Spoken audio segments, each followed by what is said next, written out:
Hey guys, tonight we're stepping away from greasy snacks and Pony Express routes and settling in for a topic that is a lot less comfortable and a lot more fragrant. Yes, in a world where cozy meant not actively freezing to death and hospitality sometimes ended in axe murder, the Viking Longhouse was the center of life. It was a home, a barn, a town hall, and a fortress. But let me tell you, it was not a five-star hotel. It was noisy, it was filthy, and it was deeply, deeply Viking. So, before you pull up your furs, take a moment to like the video and subscribe, but only if you genuinely enjoy this kind of historical deep dive. And let me know in the comments what time it is where you are and the absolute worst roommate situation you've ever had. It's always fascinating to see who's joining us from around the globe. Now, dim the lights. Maybe light a candle, preferably a scented one. You'll see why. And let's ease into tonight's journey together, starting with the very air you'd breathe inside one of these ancient structures. Because that alone might have you wishing for an early departure. If the Viking Longhouse had an advertising slogan, it would be, "Come for the warmth. Stay because you've inhaled too much smoke to find the door." The air quality in these places wasn't just bad, it was an active, prolonged assault on every single one of your respiratory organs. Imagine stepping into a historical reenactment that forgot to install an exhaust fan for about 1,000 years. Now multiply that by the collective biomass of several families, their livestock, and the general grime of an entire era. That, my friends, is the Longhouse ambience. The undisputed monarch of this malodorous kingdom was the long hearth. This wasn't some cute corner fireplace with a neatly stacked log. This was a monumental, often stone-lined fire pit that ran down the absolute center of the Longhouse floor, stretching for many feet, sometimes even over half the length of the structure. It was the pulsing, smoke-belching heart of the entire dwelling, burning 24 hours a day, 7 days a week, 365 days a year. It was your heat source, your primary light, your cooking surface, and, incidentally, your leading cause of respiratory distress. Now, you might be thinking, surely there was a chimney. And to that, I offer a hearty, guttural Viking laugh. A chimney?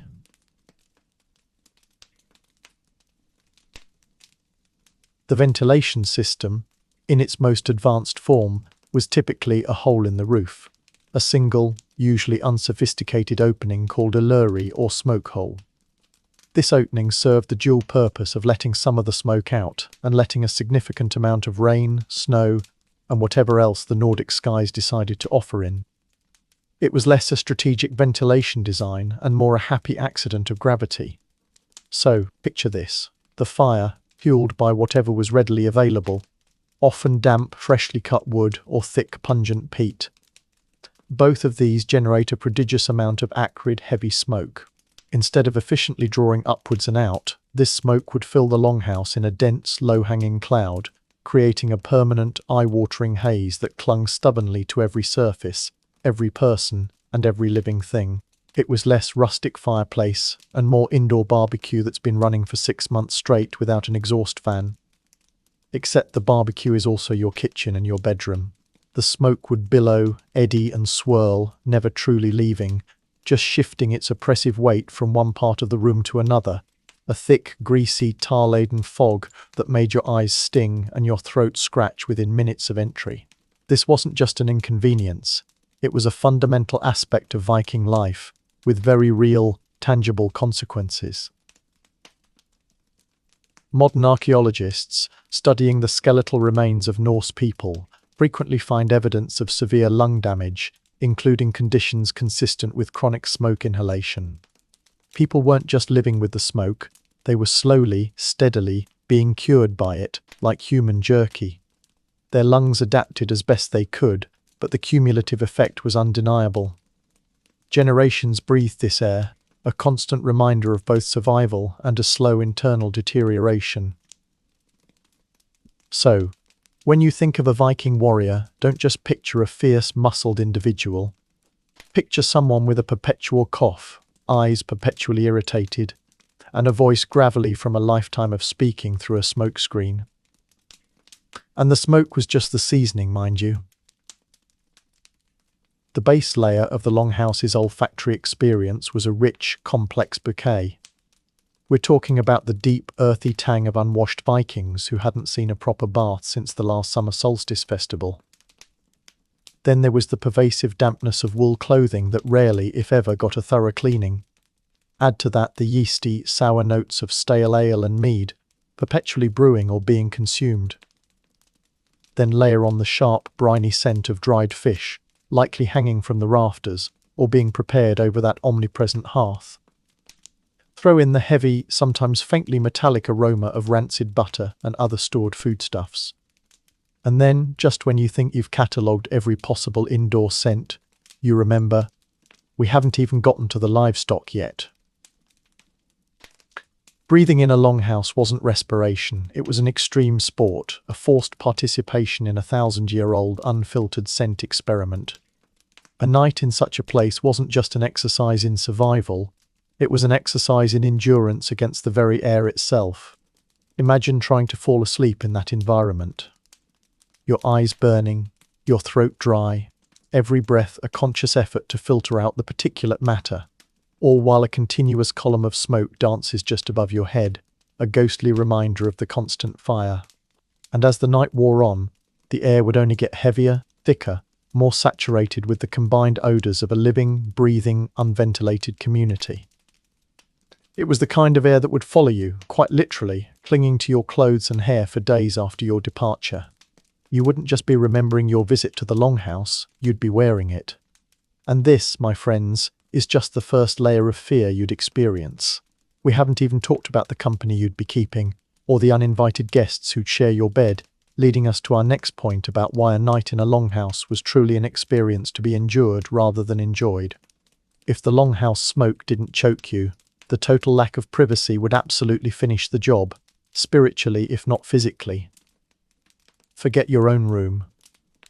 Forget a lock on the door, or even a curtain drawn around your bed. The Viking Longhouse was essentially one giant, oblong studio apartment, but instead of sharing it with one slightly annoying roommate, you were sharing it with everyone you knew. And often, a few people you really didn't.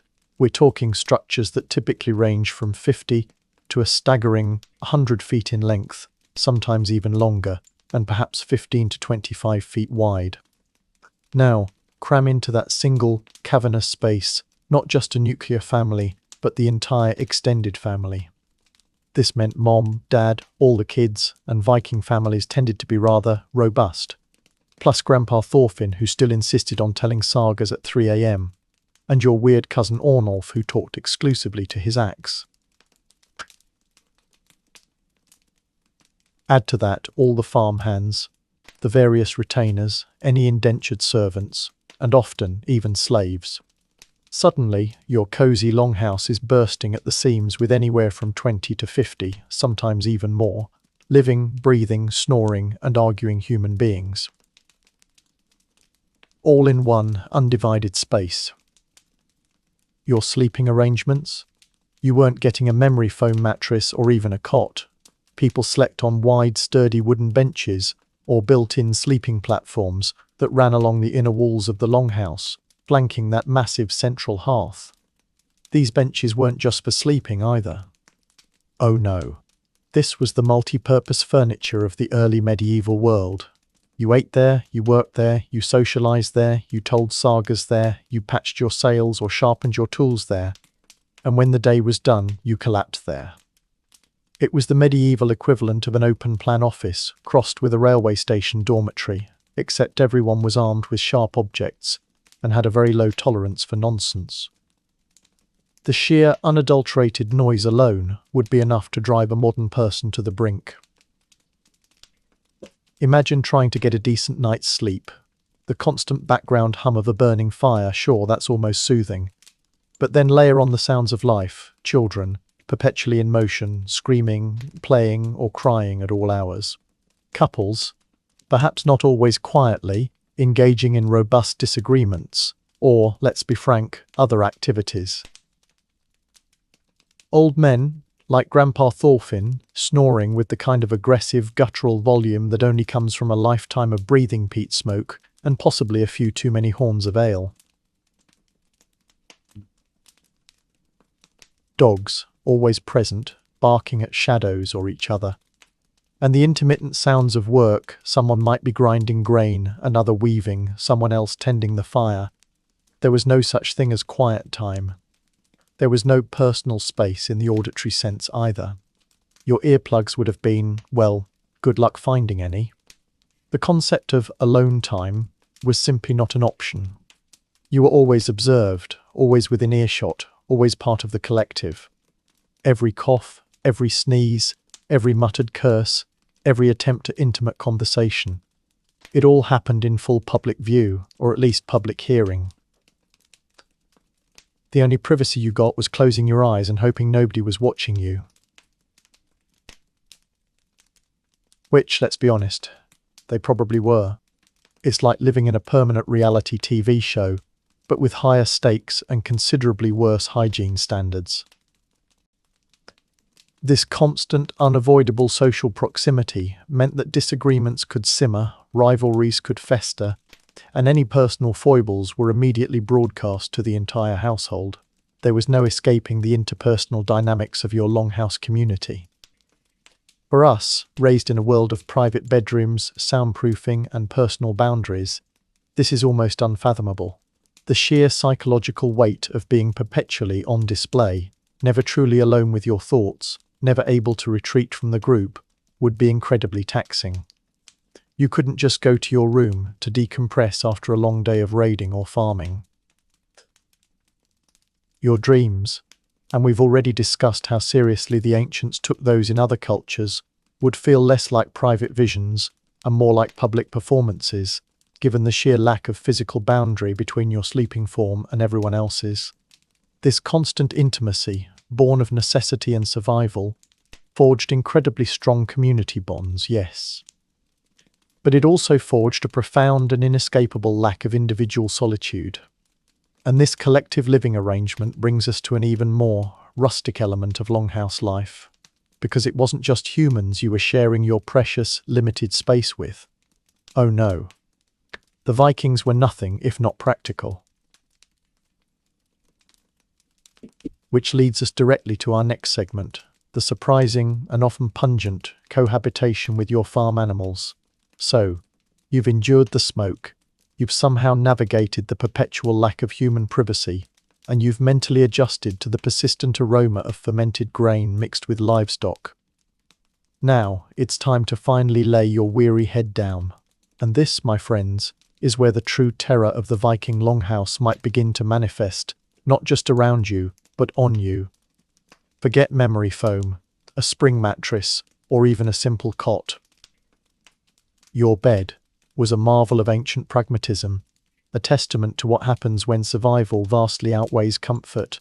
A wooden plank, you were sleeping on a wide, sturdy wooden bench or a raised platform, built directly into the longhouse structure along the walls, positioned strategically to catch some of the radiant heat from the central hearth, if you were truly lucky. And luck was a fleeting, fickle mistress in the Viking Age. You might have a straw-stuffed mattress.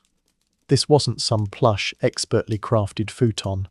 Think more of a burlap sack crudely filled with whatever dry straw was available, likely lumpy, prone to shifting, and definitely not hypoallergenic. If you were less lucky, which was often the case for guests, servants, or the generally low-ranking, you just had a pile of loose straw. Just a heap of dried grass offering minimal cushioning and maximum crackle every time you shifted. This bedding was then covered with whatever furs or coarse wool blankets the household possessed. These weren't the freshly laundered, fluffy duvets of modern comfort. These were animal hides, often stiff, shedding, and carrying the faint, musky scent of their original owner, or thick, scratchy wool blankets that hadn't seen a proper wash since they were shorn from the sheep. Imagine trying to get comfortable under something that feels like a cross between a medieval Brillo pad and a particularly grumpy badger. The textures alone were a nightly challenge, a constant reminder that softness was a luxury reserved for poets, and probably not even them. But the real, insidious enemy wasn't just the hard bench or the rough blankets. It was the draft. Longhouses, despite their sturdy appearance, were not hermetically sealed units. Far from it. They were built of timber frames, often with walls made of wattle and daub, a mixture of woven branches and clay dung, or sometimes packed earth, then typically covered in thick layers of turf. While these materials provided excellent insulation, they were not airtight. Not even close.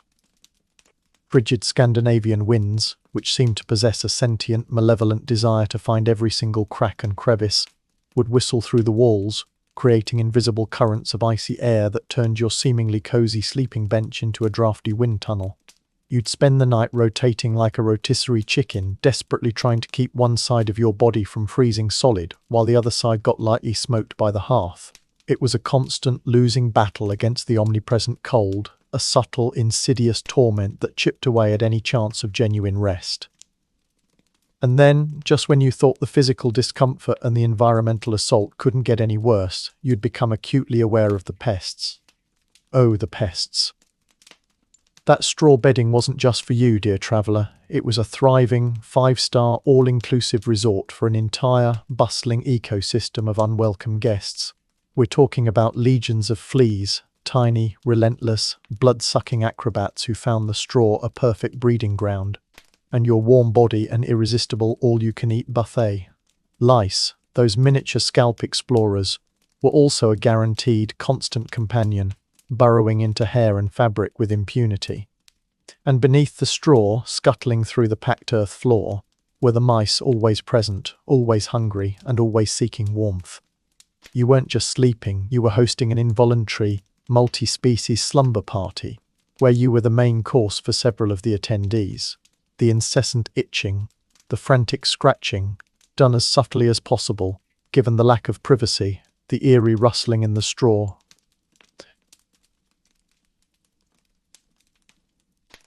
These were all part of the nightly soundtrack. You'd wake up cold, stiff, covered in fresh bites, smelling like fish and livestock, and desperately needing fresh air and a good delousing. Sleep in a longhouse wasn't rest. It was a nightly battle for survival against the elements and the microfauna that had staked their claim on your temporary dwelling. Any notion of peace or tranquility was an illusion shattered by 1,000 tiny biting realities. This constant, low-level irritation, the ceaseless battle against discomfort and unseen enemies, added a layer of psychological strain to the physical hardships. It wasn't just the big dangers that wore you down, it was the endless, petty annoyances. And as we continue our journey through the Longhouse, you'll begin to realize that sometimes even the physical discomfort pales in comparison to the dangers posed by the very people you're sheltering with. For even if you manage to find a moment of peace amidst the grime and the drafts, the intricate, often volatile social dynamics of Viking society meant that sometimes the humans were the most terrifying element of all. This underlying tension, the ever-present threat of a social misstep, will become glaringly clear as we move into the next aspect of why a night here was less about comfort and more about calculated survival. Honestly, the ceaseless battle against the environment, the lung-scorching smoke, the bone-chilling drafts, the relentless itch of 1,000 tiny bloodthirsty parasites, was a predictable kind of misery. You knew what to expect. You could prepare. Ah, that was a different beast entirely. In the confined, often volatile world of the Viking Longhouse, sometimes, the humans were indeed the scariest part. For all the talk of hardy warriors and fearless explorers, Norse society was a powder keg, and the Longhouse was its fuse. Viking hospitality, known as guest right or grilla, was legendary. It was less a suggestion and more a sacred, inviolable social contract. You had to take in travellers, offer them food, warmth, and a place to sleep by the fire. To refuse hospitality was not just rude, it was a massive social crime, a breach of fundamental trust that could invite ostracization, or worse, outright feud. This wasn't some quaint custom, it was a survival mechanism in a brutal, sparsely populated landscape. A host was expected to protect their guests, even from their own enemies, and a guest was expected to be respectful and, crucially, armed. So, you'd be welcomed, fed, and offered a space on the communal sleeping bench. Great. But this mandatory generosity came with significant, and often terrifying, risks. You see, Viking society was built on a bedrock of honor, and it was a prideful, notoriously touchy, and absolutely obsessively sensitive kind of honor. A perceived slight, a sideways glance, a comment about the quality of the ale, accidentally taking the best piece of smoked salmon, or even just a poorly timed cough during a saga recital, could escalate from a grumpy stare to a full-blown blood feud in the blink of an eye. There was no walk it off, and when you factor in a longhouse full of heavily armed warriors, whose primary life skill was swinging said weaponry, whose sense of personal dignity was inversely proportional to their level of intoxication, and who genuinely believed that dying in a glorious fight paved the fastest path to Valhalla, well, you had yourself a recipe for an incredibly tense evening. And let's talk about that intoxication.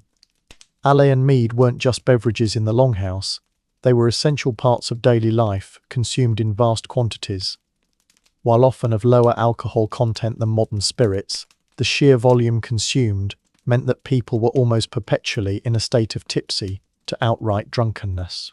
Imagine a packed bar on a Friday night, but everyone is carrying an axe, a dagger, and a deeply ingrained cultural expectation to respond to perceived disrespect with immediate physical reprisal. The constant flow of alcohol lowered inhibitions, sharpened tempers, and blurred the lines of what constituted an actual insult versus an accidental bump. A drunken jest could become a mortal offence. A slurred comment could ignite a years-old family rivalry. The problem, of course, was the very confined nature of the longhouse itself. Remember that utter lack of privacy we discussed? That meant there was absolutely nowhere to go if an argument flared. No back room to retreat to. No quiet corner to de-escalate. You were trapped. If two warriors started to argue, the entire household became an unwilling audience, often forced to take sides, or at the very least, be in the immediate vicinity of flying fists, insults, and potentially very sharp steel. The tension would be palpable, thick as the smoke, and everyone would hold their breath, hoping it didn't spill over into full-blown violence. And the dangers weren't just about initiating new conflicts. You could, through no fault of your own, be caught in the crossfire of existing ones. What if your host, despite offering you shelter, had a long-standing blood feud with the family of the man sitting next to you? What if your distant cousin had raided a village connected to someone in this longhouse last summer, and you, as a representative of your kin, were now seen as fair game? The intricate web of alliances, grudges, and obligations in Viking society was bewildering, and a misstep, or simply being related to the wrong person, could turn a night of supposed rest into a terrifying fight for your life. Your host might even be obligated by honor to avenge a slight against his own family, and you, as a witness, or worse, an accidental participant, could quickly become entangled. You might go to sleep as a welcome guest and wake up realizing you're now intimately involved in someone else's ancient quarrel. The real, visceral fear wasn't the supernatural. It was the chillingly human capacity for violence, the quick-to-anger temperament of a proud warrior, fueled by ale and confined by turf walls. It was the knowledge that your life, at any given moment, could hinge on someone else's mood or a long-forgotten slight. A night in a longhouse wasn't just about enduring the elements, it was about navigating a complex, perilous social landscape where the consequences of a wrong word or a misplaced glance could be utterly fatal. And as you try to sleep, constantly aware of the murmurs and movements around you, you begin to appreciate why these longhouses, despite their internal dangers, were also absolutely necessary. Because the world outside was often even more brutal and offered no quarter for the vulnerable. This external threat, which made the longhouse a necessary fortress despite its flaws, is what we'll delve into next, contrasting the internal dangers with the even greater perils beyond its smoke-filled walls. You've spent a night battling fleas, choking on smoke, listening to Grandpa Thorfinn's aggressive snoring, and praying you didn't accidentally insult your host's prize cow. Your eyes are burning, your muscles ache from the hard bench, and you smell like a combination of a campfire and a barnyard. And yet, as the first grey light of a Nordic dawn tentatively filters through the smoke hole, a profound realization washes over you. I'm still alive. And that, in the Viking Age, was a victory worth celebrating, because the alternative, venturing out into the pre-dawn wilderness, was often far, far more terrifying. This wasn't a gentle, manicured countryside. This was untamed, ancient wilderness, a vast expanse of dense forests, unforgiving mountains, frozen lakes, and treacherous bogs. The weather alone was a formidable enemy. Imagine stepping out of the relative warmth of the Longhouse into a howling blizzard, where snow piled so high that landmarks vanished, and the wind bit with the force of 1,000 frozen teeth. A wrong step could mean plunging into a hidden drift, or worse, into an icy, partially frozen river. Hypothermia wasn't just a risk. It was an ever-present silent hunter, stalking anyone foolish enough to underestimate the Nordic winter. A short journey could quickly become a fight for survival against blinding snow, whiteouts, and temperatures that could freeze exposed skin in minutes. The Longhouse, for all its internal unpleasantness, was a thick, turf-insulated shield against this elemental wrath. But the cold and the snow were just the atmospheric conditions. The wilderness itself was teeming with its own brand of danger. We're talking about very real, very hungry animals. Packs of wolves, driven by the scarcity of winter, were a constant threat, their howls echoing chillingly across the landscape. Bears, though less active in deep winter, were always a concern, especially during the leaner months when they'd be desperate for food. These weren't cuddly creatures from a storybook, these were apex predators, capable of tearing a human or a vital livestock animal to shreds. Beyond the immediate threat to life and limb, just the fear of encountering such a beast added a layer of primal terror to any journey outside the Longhouse walls. Every shadow, every rustle in the undergrowth, could be the prelude to a terrifying confrontation. Then there was the human element outside the Longhouse, and this was arguably even more dangerous than the wildlife.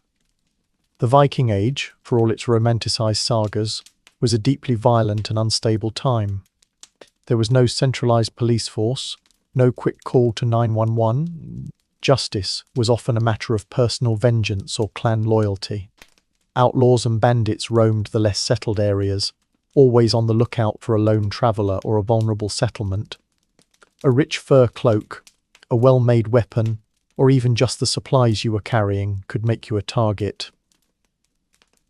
These weren't petty thieves. These were often desperate, brutal individuals who wouldn't hesitate to take a life for a single silver arm ring. And then, of course, there were other Vikings. Remember that elaborate web of honor and feuds we talked about earlier? Well, those feuds didn't just stay confined to the Longhouse. Rival clans, neighbours with old grudges, or even just opportunistic raiding parties were a constant, looming threat. A longhouse, especially one in a strategic location, was often built with defence in mind. Its thick, sometimes windowless walls and single heavy door were not just for insulation, they were for protection. A watchman might be posted, or at least a particularly alert guard dog, listening for the telltale sounds of an approaching enemy, the splash of oars, the faint clang of weapons, the distant baying of war dogs. Imagine the terror of hearing those sounds in the dead of night, knowing that a raiding party, perhaps seeking revenge for an old slight, or simply looking for plunder and glory, was on its way. The Longhouse, with its communal nature, suddenly transformed from a source of discomfort into a vital collective shield. Everyone, from the oldest elder to the youngest child, would play a role, huddling together, preparing to defend their home and their lives. The choice was stark. Face the howling elements or the sharpened steel of an enemy outside, or huddle together inside the smoky, smelly, but ultimately defensible Longhouse. This constant, multifaceted external threat made the Longhouse, despite its innumerable internal discomforts, an absolute necessity. It was a tangible expression of collective survival, a statement that together, shielded by earth and timber, They could withstand what the world threw at them. Every draught, every lungful of smoke, every itch from a flea was a small price to pay for the relative safety it provided. It was a trade-off. And it's this very desperation for safety that led them to ingenious, and sometimes bizarre, solutions for heating and survival, which, ironically, only exacerbated the very conditions you'd find so terrifying. We're getting closer to understanding the full picture of why these houses were built, the way they were, and how these ancient builders were solving problems that continue to fascinate us even today. You've likely seen pictures of longhouses, low-slung, turf-covered structures that almost disappear into the landscape, looking more like natural hills than human dwellings. This wasn't an aesthetic choice for a magazine spread, nor was it some sort of ancient camouflage technique, though it probably helped. No, the design and construction of the Viking Longhouse were dictated almost entirely by raw necessity, by the harsh realities of the Nordic climate, the available materials, and the ever-present need for defence. And in solving those critical problems, the architects of old unwittingly created an internal environment that would make modern building codes weep. Let's break down the actual construction. Massive posts, often made from local oak or pine, formed the backbone, supporting a heavy roof structure. This internal skeleton was robust, designed to withstand the immense weight of the roof and the constant battering of winter storms. These weren't typically solid log walls, like later cabins. Often, they were constructed using techniques like wattle and daub, a process where woven branches, the wattle, were plastered with a mixture of clay, sand, animal dung and straw, the daub. Think of it as ancient papier-mâché, but for walls. Other longhouses used packed earth or stone, often with an internal lining of wood. These materials were excellent insulators, trapping precious heat inside. But they had their own drawbacks, particularly for air quality.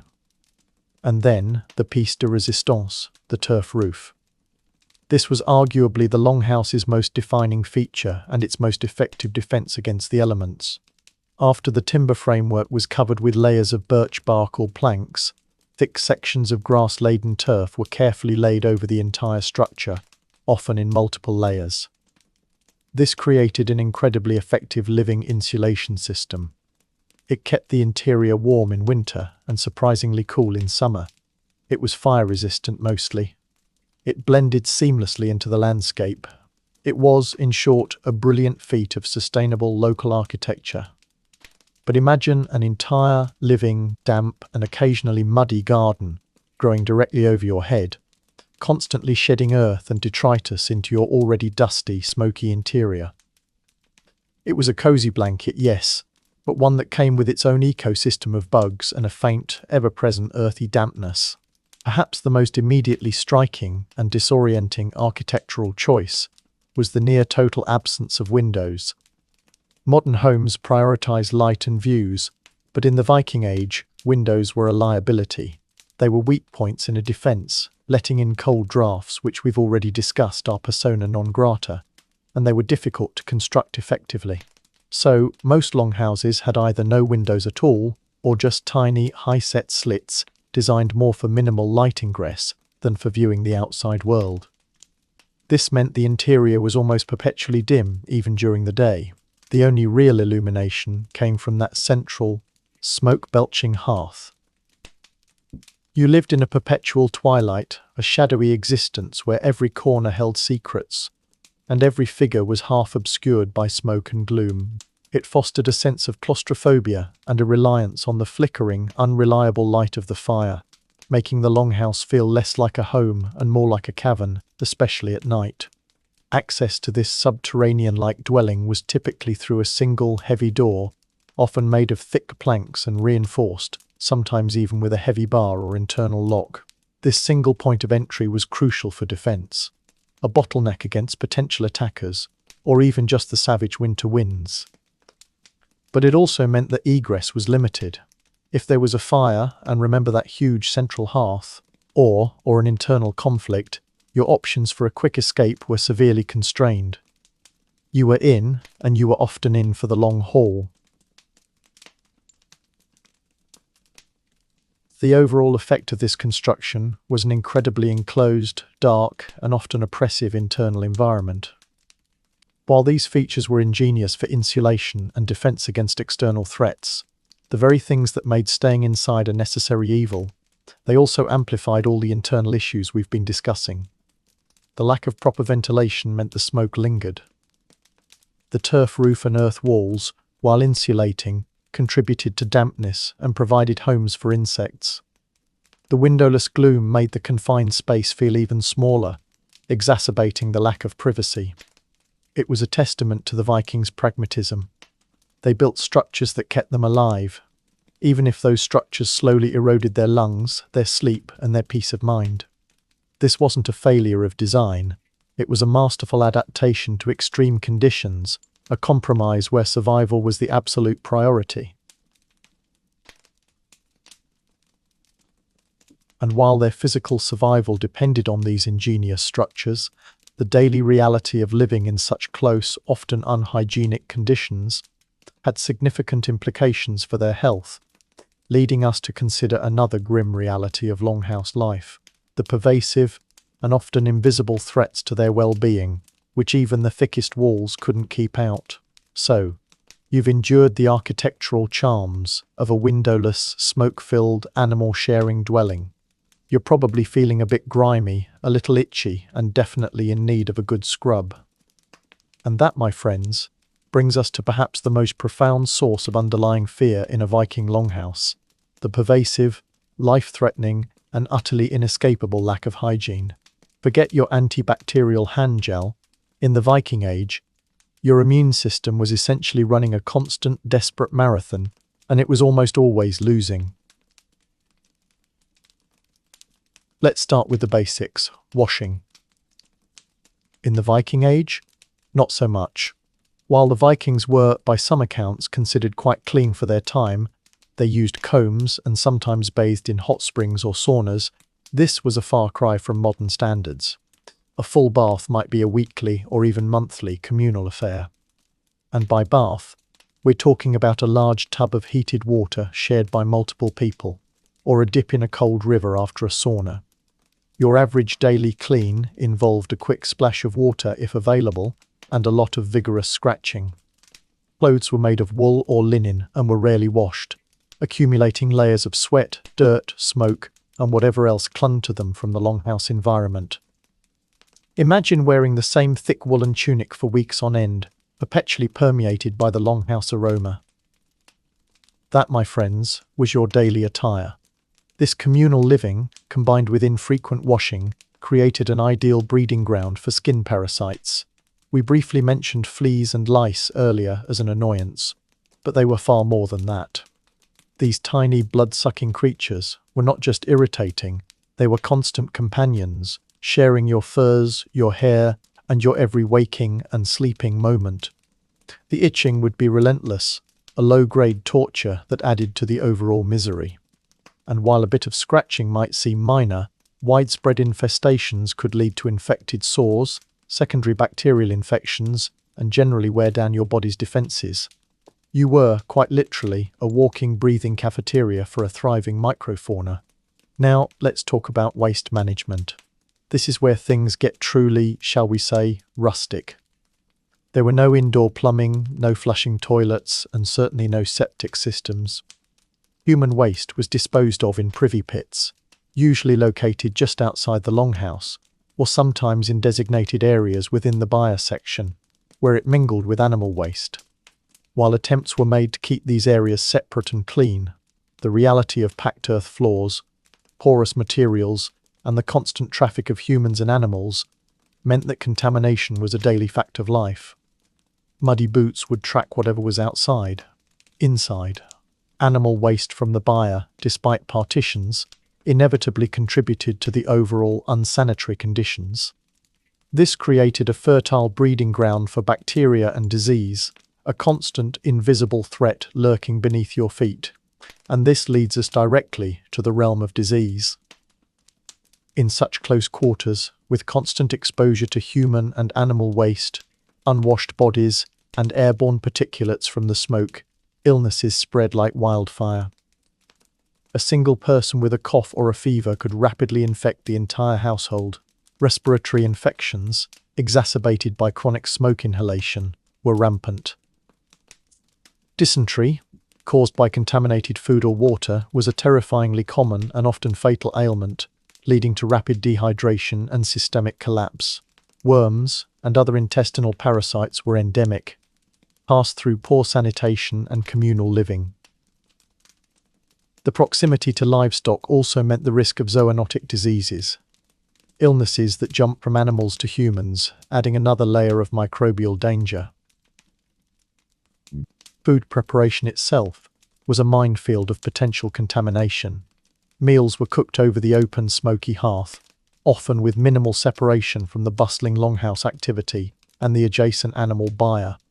Hands that had tended animals might then prepare food without thorough washing. Leftovers, if any, were stored without refrigeration, exposed to flies, rodents, and ambient bacteria. Cross-contamination was not a recognized concept, it was simply the way things were. A single bad cut of meat, a bit of stale grain, or a poorly handled fish could lead to widespread illness for the entire community. Every meal was, to some degree, a roll of the dice with your digestive system. When sickness inevitably struck, Viking medical practices were, by modern standards, rudimentary at best. They relied on a mix of herbal remedies, folk wisdom, and sometimes shamanistic or spiritual practices. The concept of germ theory was millennia away. Surgical procedures were crude and often resulted in fatal infections. A simple fever could quickly turn into a death sentence. There were no antibiotics, no advanced diagnostics, and very little understanding of how diseases actually worked.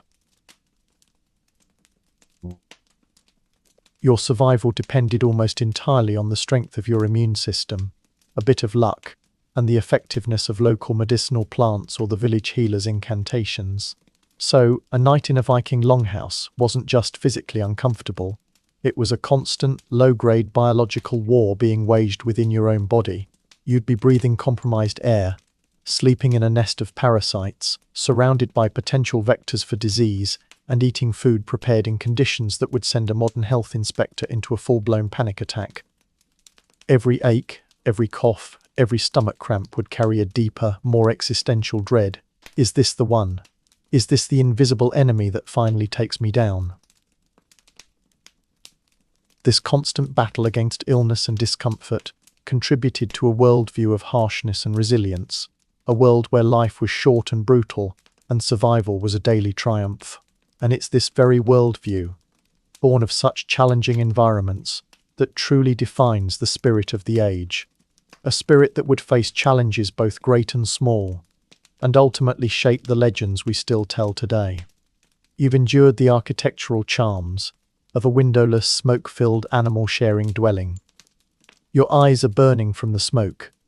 Your nose is assaulted by the complex longhouse bouquet, and your ears are ringing with the constant din of communal life. But as the sun dips below the horizon, and the faint light from the smoke hole finally gives up its ghost, a new, more profound sensory experience takes over. The sheer, unadulterated darkness of a Viking night. Forget your bedside lamp, your smartphone screen, or even streetlights filtering through the curtains. In a longhouse, when the fire died down, it was truly, terrifyingly, dark. This wasn't just dim.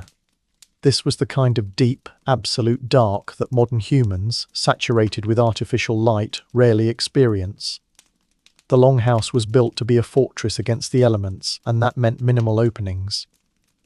As we discussed, windows were either tiny slits or non-existent, making the interior perpetually dim even during the brightest part of the day. At night, with only the central hearth providing any illumination, the vast majority of the space was plunged into a shadowy, shifting gloom. Imagine a permanent, unlit cave that occasionally gets a few sparks of light. That was your world. The only real source of light was that massive central hearth fire. And firelight, while warm and captivating, is also incredibly deceptive. It casts long, dancing shadows that stretch and shrink, turning familiar objects into monstrous, shifting silhouettes. A pile of furs could become a lurking beast. A stack of tools might appear as a waiting executioner. The figures of sleeping family members, half obscured by the smoke and the gloom, would appear as ghostly shifting shapes, their faces in deep shadow, making them seem alien and unsettling. Your own family could become a source of mild terror as your brain struggled to make sense of the distorted forms in the flickering light. This perpetual dimness and reliance on unstable firelight had a profound psychological impact.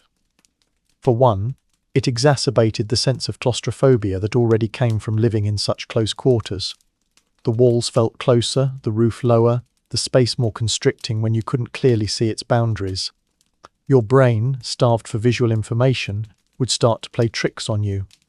Every creak of the timber frame, every rustle of straw, every shifting shadow would be amplified, interpreted by an anxious mind as a potential threat. That feeling of being watched, already present due to the lack of privacy, would become almost unbearable in the dark, as you knew others were there, but couldn't quite discern their intentions or even their precise location. During the day, the Longhouse was often a place of sensory overload. The incessant human chatter, the animal noises, the sounds of work, the constant movement. But at night, especially when most people had settled down, the Longhouse transitioned into a state of sensory deprivation in terms of sight, but hyper-awareness in terms of sound. The absolute blackness meant your other senses went into overdrive. Every muffled snore, every shifting animal, every gust of wind through a crack in the wall, every tiny scamper of a mouse in the straw would be amplified, reverberating through the heavy stillness. Your imagination, freed from the constraints of clear vision, would run wild, filling the unseen spaces with imagined terrors. A creak from the roof could be a troll. A rustle in the corner, a draugr, a Viking undead revenant stirring. The long nights of the north, especially in winter, stretched for agonizing hours.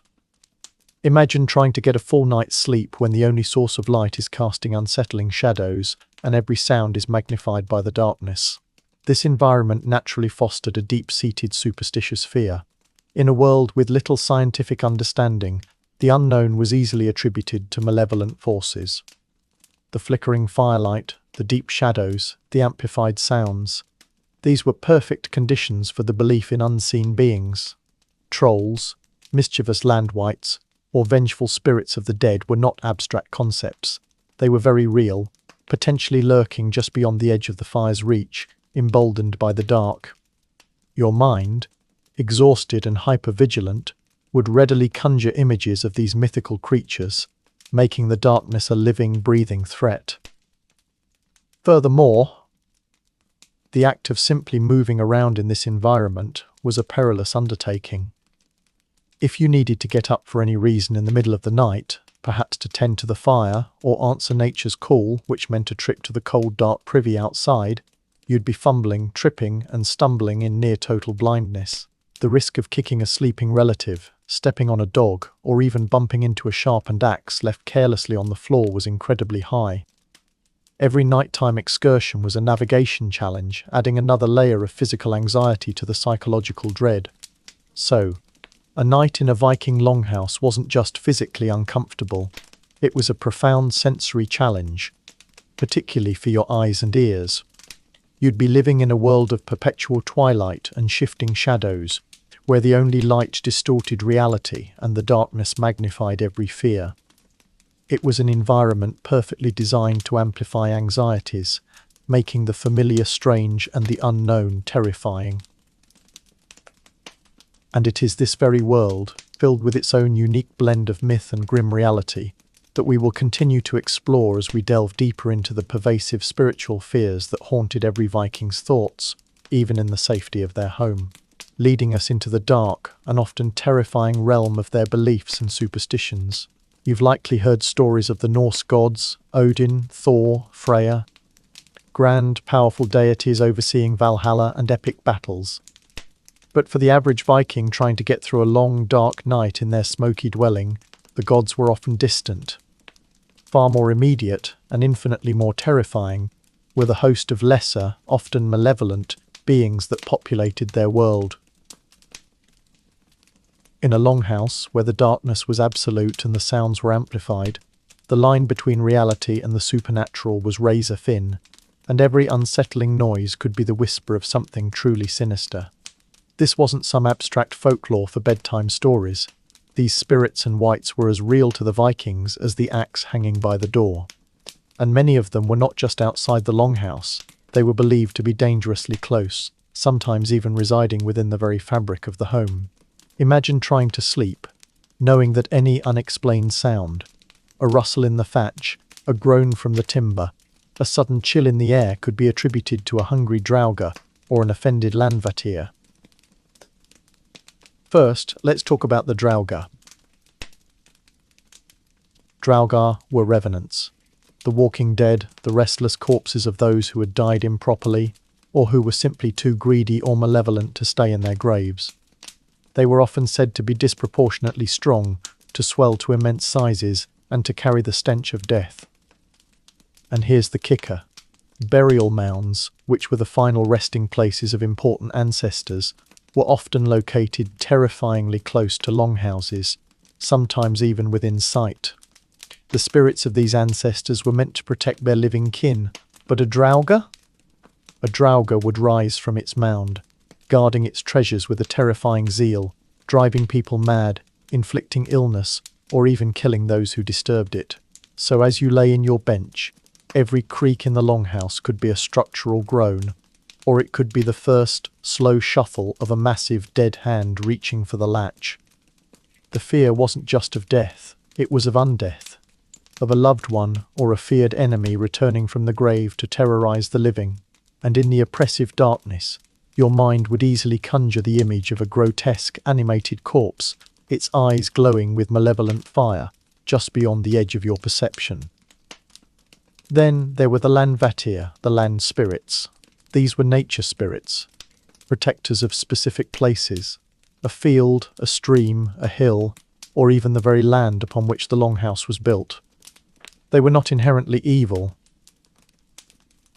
failed to show them proper respect, and they could bring ill fortune, ruin crops, or cause sickness. This is why a Viking ship setting sail for a foreign land might have intimidating dragon heads on its prow, which would be removed when approaching friendly shores, to avoid scaring off the local landvatir. Inside the longhouse, the fear was that you might have inadvertently angered the spirits of this particular piece of land. Perhaps the new addition to the longhouse disturbed an ancient rock they revered, or perhaps the family forgot to leave out a proper offering of milk or ale. In the silence of the night, every unexplainable noise, every shift in temperature, could be seen as a subtle sign of their displeasure, a warning that you had unwittingly invited a supernatural curse upon your home. And speaking of curses, the terrifying mare was a creature of pure nightmare. This was not a metaphorical nightmare in the modern sense, it was a literal, physical entity. The mare was said to be a female spirit or demon who sat on people's chests as they slept, causing feelings of suffocation, terror, and sleep paralysis. If you woke up feeling heavy, unable to move, heart pounding, convinced you couldn't breathe, that wasn't just a bad dream or indigestion from too much dried fish. That was the mare, pressing down on you, stealing your breath and your peace. In the close quarters of the longhouse, with bodies packed side by side, the communal nature of sleep and its disruption made this a terrifying, shared experience. One person thrashing, gasping, or screaming under the mare's influence could send shivers through everyone else trying to sleep, confirming the spectral presence to the entire household. Beyond these, there were the myriad Halderfolk, hidden people, the Nissi, house spirits, and various minor wights that inhabited the domestic sphere. These were often ambivalent entities. A well-treated house spirit might bring good luck and help with chores, but a slighted one, that could mean poltergeist-like mischief, bad luck, lost tools, or even sickness for the animals. Every unexplained occurrence, a missing object, a sudden creak, a flickering flame, could be interpreted as their handiwork, a constant reminder that you were never truly alone, even in your own mind, within the walls of the Longhouse. This deep-seated belief system meant that a Viking night was not just a period of physical rest, it was a time of heightened spiritual vigilance. Charms and amulets might be tucked under beds or hung from rafters. Prayers and invocations to benevolent gods or protective spirits would be whispered before sleep. The sagas and folk tales told around the hearth, far from being mere entertainment, were practical lessons in how to identify, appease, or defend against these invisible forces. The psychological impact of living in a world where the veil between the mundane and the supernatural was so thin, where unseen entities could directly influence your health, your luck, and your very life, would be profound. Every shadow, every sound, every unexplained event carried a deeper, more terrifying meaning. So, a night in a Viking Longhouse wasn't just about enduring the physical discomforts, it was about navigating a terrifying, unseen landscape of spiritual threats. You were sleeping in a place where the dead might walk, where nature itself could curse you, and where demons might steal your very breath. This deep connection to the land and its unpredictable bounty also meant that another pervasive anxiety was always at the forefront of their minds, something far more tangible than a draugr, but no less terrifying: the ever-present threat of hunger, famine, and the relentless struggle for sustenance, which we'll delve into next, contrasting the ethereal fears with the grim realities of economic survival. You've likely heard stories of Viking feasts, forms of mead, roasted boars, tables laden with bounty. And yes, those absolutely happened. But those were the rare, glorious high points, the dramatic punctuation marks in a daily existence defined by an unrelenting, often desperate, struggle for caloric survival. For every grand feast, there were countless days, weeks, or even entire seasons steeped in the very real, terrifying anxiety of scarcity. In the Longhouse, every single edible morsel was precious, and the fear of an empty stomach was a pervasive, gnawing dread that overshadowed even the most active draugr. Imagine a world without supermarkets, without Amazon Fresh, without even the comforting knowledge that you could probably find a stale cracker in the back of your cupboard. In the Viking Age, your food supply was entirely at the mercy of capricious gods, fickle weather, and your own relentless hard labour. The growing seasons in Scandinavia were brutally short, often just a few precious months when the earth was warm enough to coax a meagre yield from barley, rye, or oats. An unseasonably cold spring, a summer drought, or an autumn flood could mean the difference between survival and starvation for an entire community. And if the harvest failed, well, that's when things went from uncomfortables to existentially terrifying.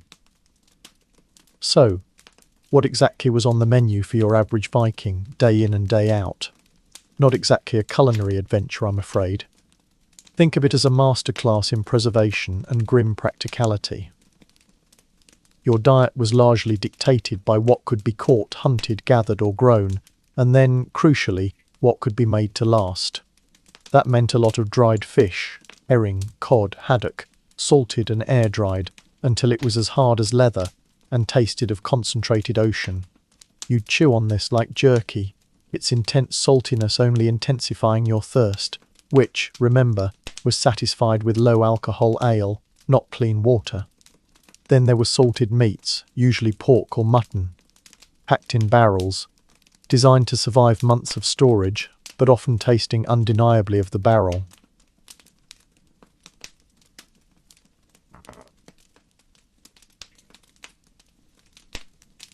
Root vegetables like turnips, carrots and parsnips were a staple, stored in underground pits, becoming softer and less flavourful with time. And the grains? Mostly barley and rye, ground into coarse flour for bread, or cooked into a thick, monotonous porridge that served as the backbone of every meal. Variety was a luxury, not a given. Now, layer this precarious supply with the brutal reality of winter. In a world without refrigeration, preserving enough food to last through the long, dark, frozen months was the defining challenge of the year. Every autumn was a frantic scramble, hunting, fishing, slaughtering animals, gathering berries, and harvesting every last grain, all to be dried, salted, smoked, or fermented. The Longhouse's rafters would be laden with hanging fish and meat, contributing to that already potent internal aroma, but also serving as a constant visual reminder of your survival store. As winter deepened, the fear mounted.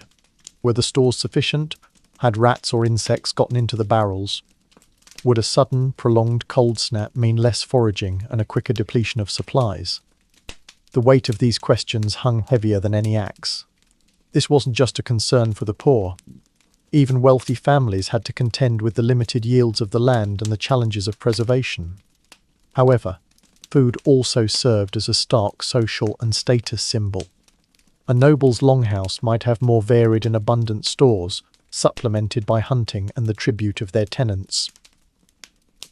They might enjoy fresh game or even imported spices if they were incredibly rich, whereas the common farmer's fare would be relentlessly monotonous. This meant that the anxiety of hunger wasn't just about calories, it was also about dignity and survival. To be seen without sufficient stores, to be forced to beg or borrow, was a profound mark of shame. Every shared meal in the longhouse, whether meagre or abundant, was a quiet statement about the household's prosperity and its ability to withstand the winter's bite. The psychological impact of this constant food insecurity cannot be overstated. Every bite of dried fish, every spoonful of porridge, was a reminder of the precious, finite nature of your sustenance. There was no casual snacking, no thoughtless waste. Every single calorie was hard-won and carefully rationed. The desperation for fat, for protein, for anything that would stick to your ribs and keep the cold at bay was a primal drive. This anxiety would manifest in every aspect of life, in the fervent prayers to fertility gods, in the relentless drive to cultivate every scrap of arable land, and crucially, in the motivation for those terrifying Viking raids we often hear about.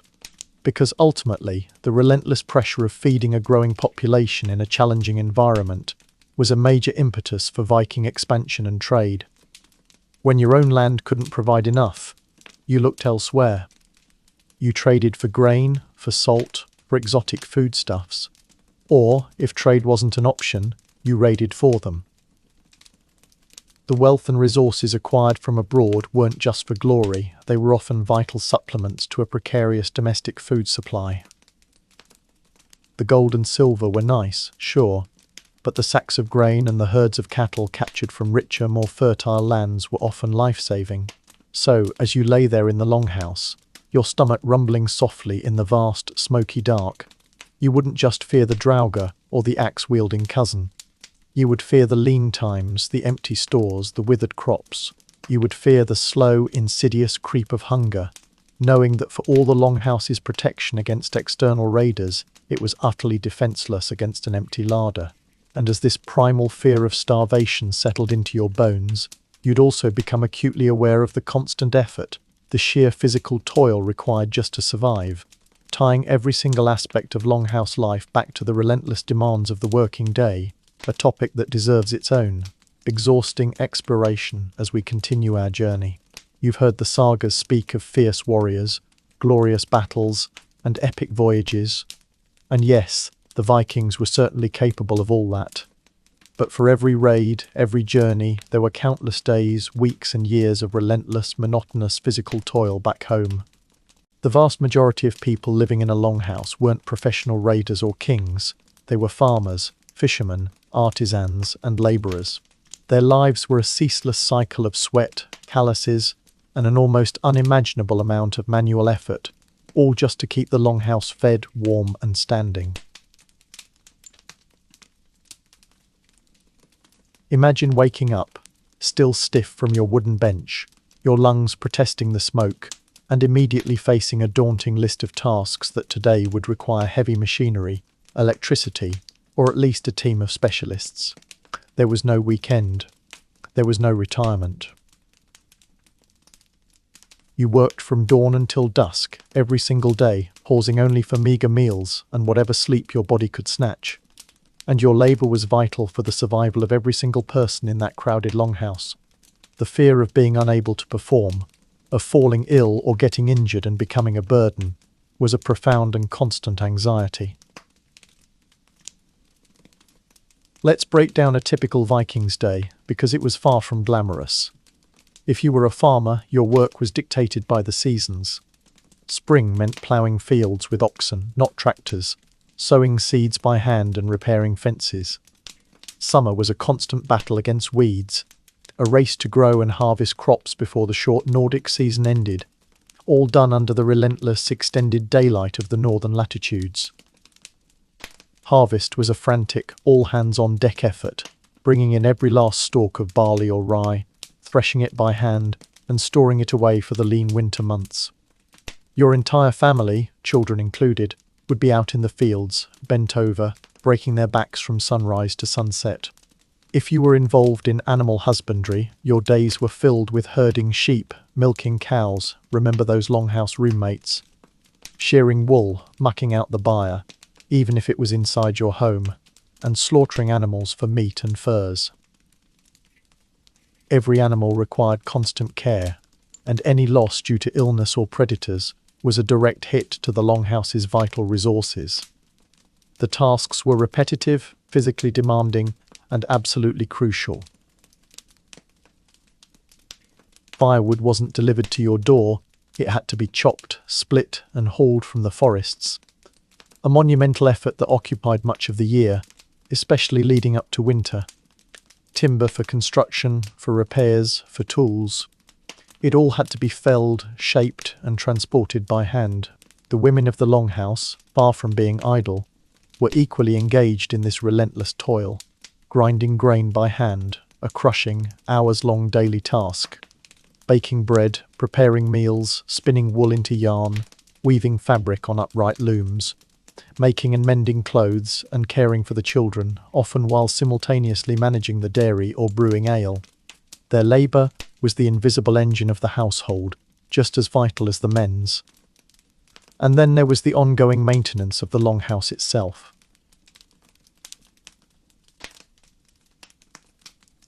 Patches of turf could slide, leaks could spring, and the entire roof would need periodic returfing, a back-breaking job involving hauling heavy sections of earth up onto the roof.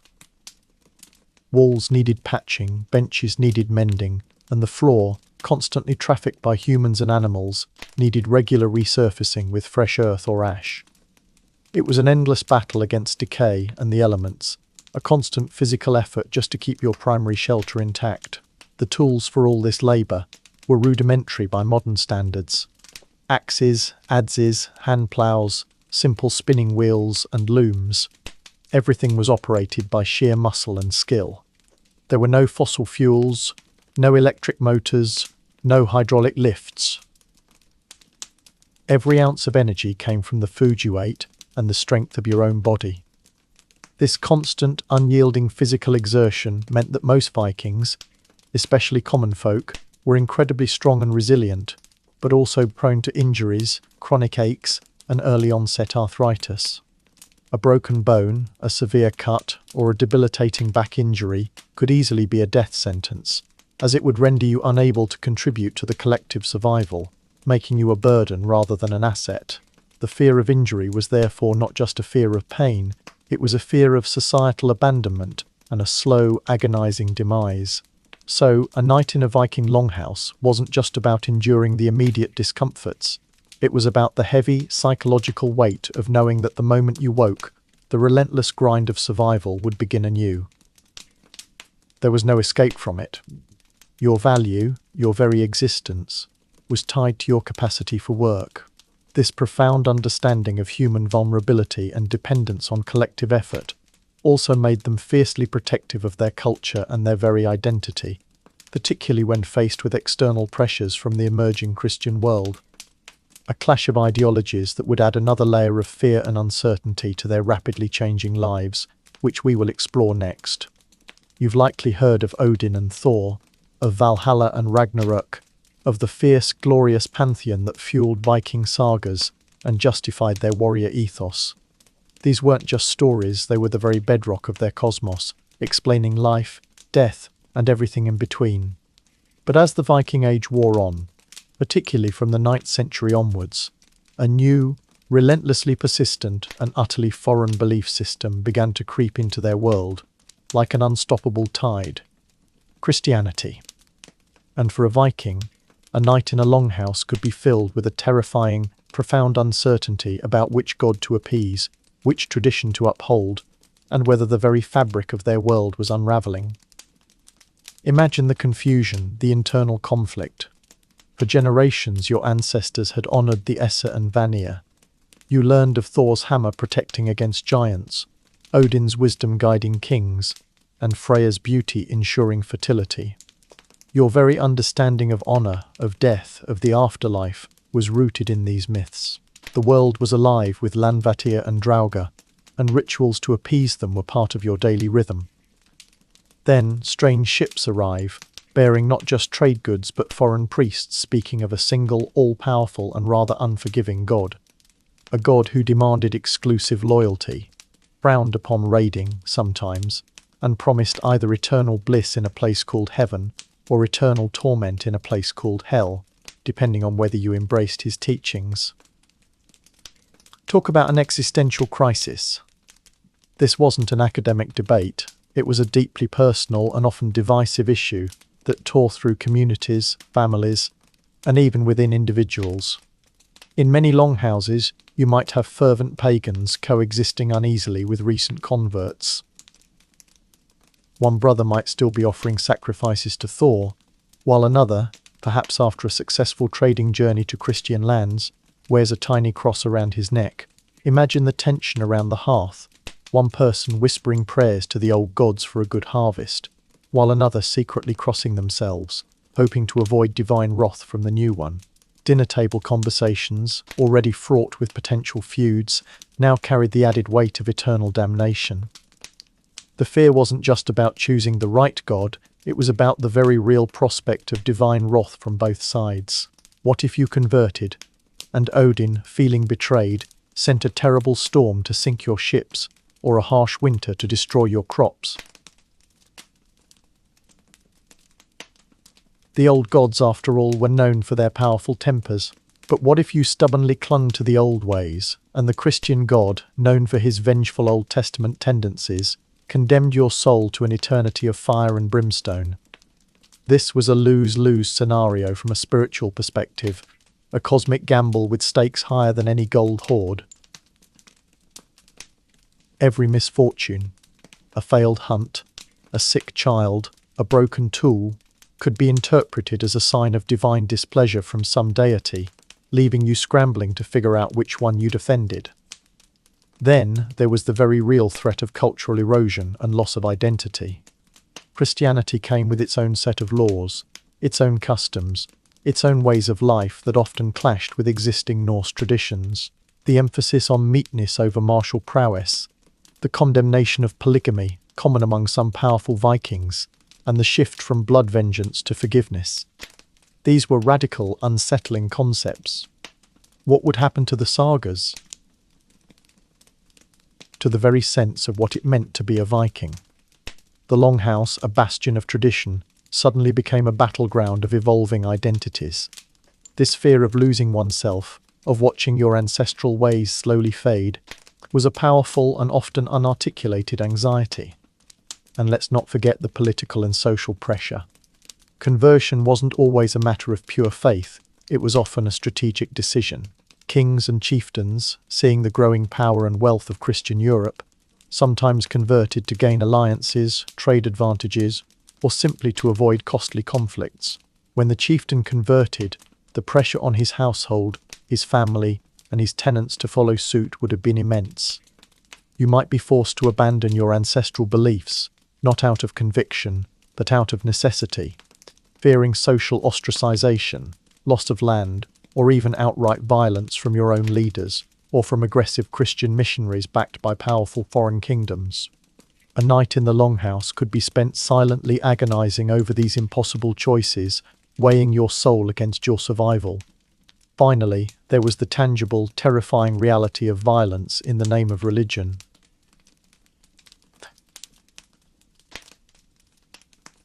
Missionaries were sometimes martyred, and pagan leaders often resisted conversions fiercely, leading to bloody conflicts.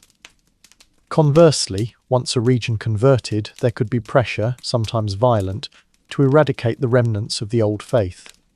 The churches were built on old sacred sites. Idols were smashed. People who clung too openly to pagan ways might face persecution. The Longhouse, theoretically a safe haven, could become a target for those who believed you were harboring heathens, or worse, those who believed you were the heathen. So, a night in a Viking Longhouse, particularly during this tumultuous period of conversion, was steeped in a profound and complex spiritual fear. You weren't just fearing the physical dangers or the known spirits, you were fearing the unknown, the shifting tides of belief, and the potential wrath of an ever-expanding pantheon of gods, both old and new. It was a time of immense uncertainty, where the very cosmology of your world was being rewritten, and every choice, every belief, carried the weight of eternal consequence. And this profound cultural and spiritual shift, this wrestling with identity and destiny, only further highlights the sheer mental resilience required just to exist in this extraordinary, terrifying age, pushing people to their absolute limits in ways we can barely comprehend today. It's a world where every sunrise was a victory, and every night a test of faith and fortitude, a testament to why the Longhouse, for all its discomforts, remained the bedrock of their existence, right up until the very end of their era. You've likely made a tense, uneasy peace with the constant stinging smoke from the central hearth. It's an irritant, yes, a chronic lung-buster, but it's also the source of precious warmth, the flicker of light against the oppressive dark, the literal and metaphorical heart of the home. But as you lie on your wooden bench, listening to the crackle and pop of the burning peat or wood, a chilling realization settles over you. That source of life-sustaining warmth is also, undeniably, an omnipresent, utterly merciless death trap. Because a Viking Longhouse, for all its sturdy construction, was essentially a massive, incredibly cozy and perpetually lit bonfire, just waiting for the right excuse to become a spontaneous, longhouse-wide inferno. The long hearth was not a contained modern fireplace with a neat stone chimney and a protective screen. Oh no, this was a large, open-pit fire, often running down the centre of the floor, roaring away day and night. On what was it surrounded by? Everything. Wooden benches where people slept. Straw bedding, which, as we've discussed, was an ideal habitat for vermin. And also, critically, bone-dry kindling. Furs and wool blankets draped over everything, ready to catch a spark. Dried fish and meats hanging from the rafters, cured not just by salt but by smoke, making them gloriously flammable. And the structure itself, massive timber frames, wattle and daub walls, often with straw mixed in, and the crowning glory, a thick insulating turf roof that, while brilliant for warmth, was ultimately an enormous, dry, combustible mat of dried grass and earth. Every single element of the Longhouse, from the floor to the ceiling, was potential fuel. Imagine the inherent, terrifying vulnerability. An errant spark kicked out by a restless foot or a sudden gust of wind down the smoke hole. A forgotten piece of smouldering wood rolling off the hearth. A clumsy, ale-addled warrior bumping a burning log. In the constant dimness and haze of the Longhouse, a small ember could go unnoticed for precious, fatal moments. And once it caught onto that dry straw, or those hanging furs, or the parched timber, the Longhouse would not just burn, it would erupt. It would become a roaring furnace, a wooden and turf-clad tinderbox consuming itself with horrifying speed. And what were your escape options? Remember that single, heavy, often reinforced door we talked about? The one bottleneck entry point. A quick exit was not on the menu. In a sudden fire, that single door would become a crush point, a bottleneck of panicked bodies, all scrambling to escape the rapidly advancing flames and the blinding, choking smoke. The dense population of the Longhouse, dozens of people, young and old, able-bodied and infirm, plus the panicked livestock, would turn the escape into a horrific, claustrophobic struggle. With the internal visibility already compromised by the usual smoke and the darkness of night, the sudden influx of thick, black, toxic smoke from a fire would render you effectively blind, disoriented, and quickly suffocated. You wouldn't just be burned, You'd be crushed or choked or simply trapped as your very home dissolved into a wall of fire. The sheer scale of the potential loss was staggering. A longhouse fire wasn't just a house fire, it was a community catastrophe. It meant the immediate loss of shelter, of course, but also the total destruction of all your possessions, tools, weapons, clothing, the furs keeping you warm, the precious stored food supplies, dried fish, salted meats, grains for bread, all going up in smoke. In winter, such a loss could easily mean a slower, more agonizing death from exposure and starvation for the entire household, even if you escaped the flames. Your entire world, gone in a plume of sparks and screams, reduced to a smouldering ruin. The irony was the bitterest part, the very thing designed to keep you alive and warm in the unforgiving Nordic climate. That central, ever-burning hearth was also a hair's breadth away from being the catalyst for your complete and utter destruction.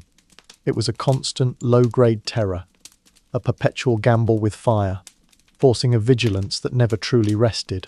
Every night, as you drifted off to the sound of crackling wood, you were unconsciously performing a vital calculus. How close was the nearest spark? How quickly could you react? And how likely was it that this life-giving flame would turn into a life-taking inferno? And as we conclude our terrifying journey through the Longhouse, you'll see how these layered fears, these constant struggles and uneasy compromises, truly forged the legendary resilience of the Viking people, allowing them to endure such an unforgiving existence and leave behind a legacy that continues to echo through time. Alright, you've battled the smoke, the zero privacy, the animal funk, the drafty, flea-ridden plank bed, the axe, wielding social etiquette, the microscopic germ warfare, the oppressive gloom, the gnawing existential dread of hunger, the relentless physical toil, and the spiritual anxieties born of a changing world. You've even acknowledged the ever-present terrifying threat of fire. You're practically a seasoned Viking survivor at this point, hardened by the grind of ancient life. But now, as the long dark nights of winter truly set in, even if you manage to escape all those immediate perils, another, more insidious fear begins to creep into your mind.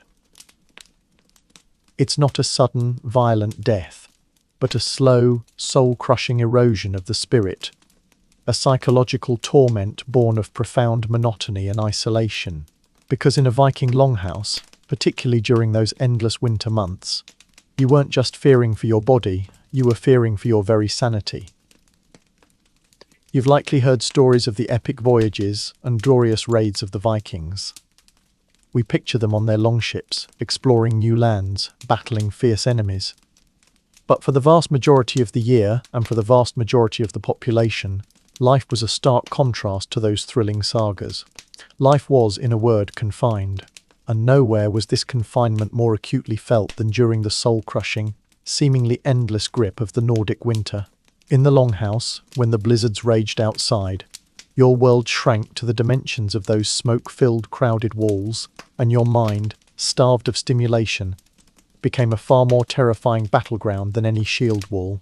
Imagine waking up, day after dreary day, to the same dim, smoky interior. The same faces, the same smells, the same endless routine of domestic chores or tool maintenance. Outside, the landscape is a monochromatic expanse of snow and ice, offering no visual relief. The sun, when it bothers to appear, hangs low and weak in the sky for only a few precious hours, casting a pale, indifferent light that barely penetrates the longhouse's meagre smoke hole. Then, just as quickly, the deep, absolute darkness descends once more, stretching for 18, sometimes 20 hours a day. This wasn't just winter blues. This was a profound, existential immersion in a world stripped bare of colour, warmth, and external variety. The Longhouse, for all its necessity as a shelter, became a psychological pressure cooker. Dozens of people, often from an extended family, were trapped together for months on end. Every quirk, every habit, every minor annoyance of your relatives, already magnified by the lack of privacy, would become excruciatingly grating. Grandpa Thorfinn's ceaseless snoring, Cousin Ornulf's bizarre axe talking, the children's incessant squabbling, the ever-present grunts and rustles of the livestock. No quiet room to retreat to. No walk in the park to clear your head. Just the thick, smoky air, the constant close proximity, and the unchanging, repetitive cycle of life within those turf walls. Modern psychologists have long understood the impact of sensory deprivation and prolonged confinement on the human mind. People begin to experience anxiety, irritability, depression, and even hallucinations. In the Longhouse, this wasn't an academic theory, it was a daily reality. Arguments, already prone to escalating in a society obsessed with honor, would become more frequent, more vicious, fueled by the sheer exhaustion of continuous proximity. The very bonds of family and community, so vital for survival, would be stretched to their breaking point by the relentless mental strain. The fear wasn't just of an axe in the heat of a moment, it was of the slow, creeping madness that could infect an entire household, turning kin against kin. And what about entertainment and mental stimulation? This was an age utterly devoid of mass media. No books, unless you were a very rare, literate chieftain, and even then, they were rare and treasured scrolls. No internet, no television, no radio. Even consistent storytelling or communal games would eventually become repetitive after weeks and months of the same limited repertoire. Sure, sagas were recited, riddles were posed, and board games like Nefataful were played. But imagine those as your only sources of mental engagement for half a year. The brain craves novelty, stimulation, and varied experiences. In the Longhouse, it was systematically denied them. The vivid internal world of their sagas, which we sometimes romanticize, could also be a desperate escape from an utterly barren external reality. It was a coping mechanism, a way to project epic narratives onto lives that were often anything but. For children, this period would be particularly harsh. Their world was incredibly small, their opportunities for varied play and exploration severely limited by the confines of the Longhouse and the dangers of the winter outside. They would be exposed to the full spectrum of adult anxieties, the constant tension, the fear of hunger, and the pervasive gloom, shaping their young minds in profound and often unforgiving ways. The contrast with the brief, frantic burst of summer activity would only heighten the winter's psychological toll. Summer was a whirlwind of work, travel, raids, trade, and social gatherings. Life exploded with colour, light, and diverse experiences. Then, suddenly, the Longhouse door would shut, and the world would shrink, leaving you alone with your thoughts and your very, very close neighbours for months. It felt like being sealed in a tomb for half the year, only occasionally seeing the light of the living world. The fear was that the vibrant, adventurous spirit that defined the Viking would slowly be extinguished by the monotony, the dark, and the crushing weight of endless, repetitive days. So, a night in a Viking Longhouse, particularly during the deep winter, wasn't just about enduring physical discomforts or immediate threats. It was about a constant, grinding battle against mental erosion. You would fear the slow, insidious creep of melancholy, the rising tide of irritability, and the profound, isolating loneliness that could set in even amidst a crowd. This struggle, this quiet, internal fight for one's mental fortitude, was perhaps one of the most demanding aspects of Viking life. It was a testament to their incredible resilience, that they not only survived these conditions but thrived, creating a rich culture that continues to fascinate us. And it's this very resilience, forged in the crucible of such relentless hardship and constant anxiety, that ultimately defines their enduring legacy and will bring us to a final understanding of why they endured it all.